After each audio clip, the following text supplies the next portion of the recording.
तत्त्वमहं न जाने अज्ञानतिमिरान्धस्य ज्ञानाञ्जनशलाकया चक्षुरुन्मिलितं येन तस्मै श्रीगुरवे नमः। श्री वृंदावन बिहारी लाल की जय हो, हनुमान जी महाराज की जय हो। जय जय श्री राधे श्याम।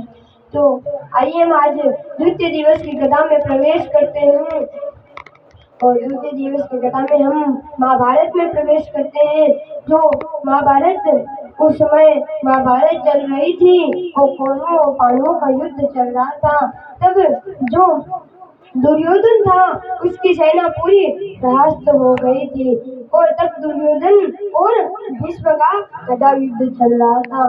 तब अगले दिन ही भीष्म और दुर्योधन का गदा युद्ध था। तो दुर्योधन अपनी माँ के पास गया और अपनी माँ से बोला कि हे माँ, कि मैं एक लाई हूँ और मेरी पूरी सेना परास्त हो चुकी है। तब उसकी माँ ने कहा कि तुम स्नान कर कर मेरे सामने वस्त्र धारण ना करते हुए ऐसे ही आना। और तो दुर्योधन ने यह बात सुनकर दुर्योधन स्नान करने गया और स्नान कर कर आ रहा था। उसी समय भगवान ठाकुर जी भगवान श्री कृष्ण आए और कहा कि दुर्योधन, इतने बड़े हो गए, शर्म नहीं आती तुम्हें और वस्त्रहीन होकर जा रहे हो। तो अरे वस्त्रहीन होकर जा रहे हो। तो दुर्योधन ने कहा कि मेरी माँ ने कहा है। तो उन्होंने कहा कि अरे इतने बड़े हो गए, शर्म आनी चाहिए तुम्हें। तो दुर्योधन यह कहकर भगवान से चले गए। तब दुर्योधन ने जो एक केले का वृक्ष था उससे जो पत्ता था केले का उसको तोड़कर लपेट कर अपनी माँ के पास गया। तो अपनी माँ से बोला कि माँ मैं आ गया। तो फिर उसकी माँ ने जैसे ही गांधारी ने अपने नेत्र से पट्टी निकाली, जैसे ही उसको देखा तो उसका पूरा शरीर वज्र का हो गया और जहाँ से वह केले का पत्ता लपेट कर आया था वहाँ से वज्र का नहीं हुआ। तो फिर तब अगले दिन गदा युद्ध चल रहा था। तो जब भगवान ने भीमसेन से कहा कि हे भीमसेन, तुम दुर्योधन की जांघ पर प्रहार करो। तो जैसे ही भीमसेन दुर्योधन की जांघ पर प्रहार किया, जैसे इधर ठाकुर जी के भाई बलराम जी आए। बलराम जी यात्रा कर कर आ रहे थे। बलराम जी ने कहा कि भीमसेन, आज तो तुझे मैं नहीं छोड़ूंगा। जैसे ही बलराम जी भीमसेन को मारने जा रहे थे, जैसे ही भगवान ने रोक लिया और भगवान ने कहा कि दाऊ जी आप ये क्या करने जा रहे हैं। तो दाऊ जी कहते हैं कि मैं भीमसेन का वध करने जा रहा हूँ क्योंकि उसने मर्यादा का पालन नहीं किया। उसने दुर्योधन की जांघ पर प्रहार किया है। यह युद्ध की मर्यादा नहीं है। तो फिर भगवान कहते हैं कि अच्छा, आप अभी मर्यादा सिखा रहे हैं। जो तुम्हारा शिष्य दुर्योधन है उसे आप मर्यादा नहीं सिखा सकते थे कि उसने जो इतनी बड़ी सभा में द्रौपदी जी का वस्त्र हरण किया, ये मर्यादा थी कि और आप 2 जने और 7 जने मिलकर एक अभिमन्यु को मारे, ये मर्यादा थी। और अब आप मर्यादा का हमें पाठ सिखा रहे हैं। तो ये बात सुनकर भीमसेन थे वो तो द्वारिका लौट आए और इधर जो भीम ने दुर्योधन की जांघ पर प्रहार किया और दुर्योधन वहीं लेट गया। अब तब भगवान दुर्योधन के साथ चले गए। अब इधर रात को जो दुर्योधन गिरा हुआ पड़ा था तो कोई कुत्ता वगैरह काग उसे काटने लगे। तो इधर से जो अश्वत्थामा है वो आए और कहा कि मैंने तो सुना है कि तुम्हारा नाम बहुत बड़ा है और तुम इन कुत्तों और कागलों से नहीं बच पा रहे हो।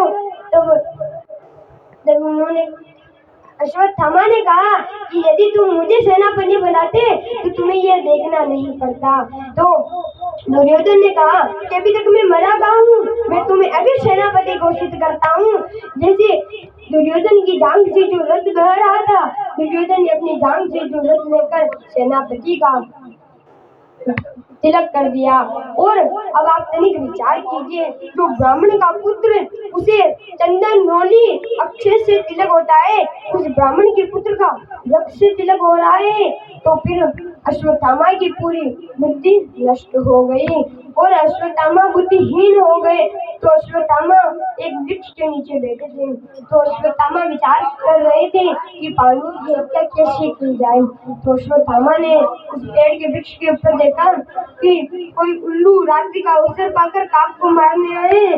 तो अश्वत्थामा भी ने यही किया कि अश्वत्थामा पांडवों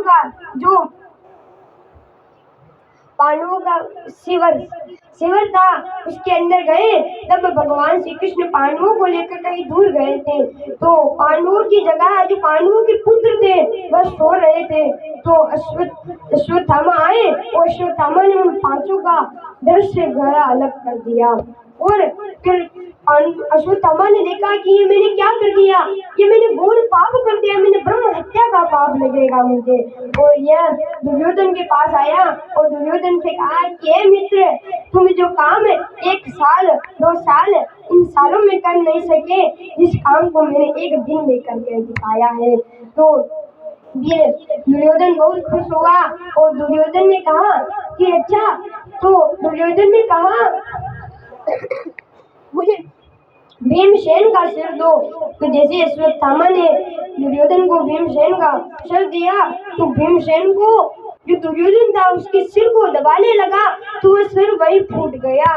तो दुर्योधन ने कहा कि अश्वत्थामा, ये भीमसेन का तो सिर नहीं हो सकता है।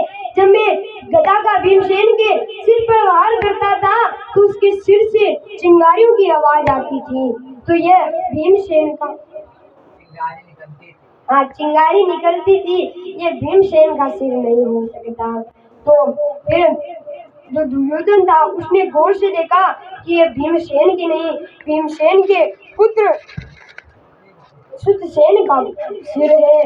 तो यह बात सुनकर दुर्योधन ने कहा कि अश्वत्थामा, तुमने ये क्या कर दिया, हमारे पूरे कुल का ही नाश कर दिया।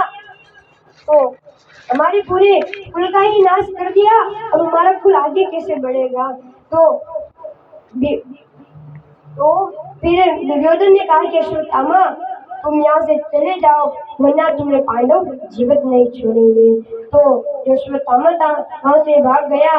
तब इधर शिविर में तब उनकी माता जी आई तो देखा कि रक्त से पूरा शिविर भरा है, तो देखकर वही चक्कर खाकर गिर गई। तो इधर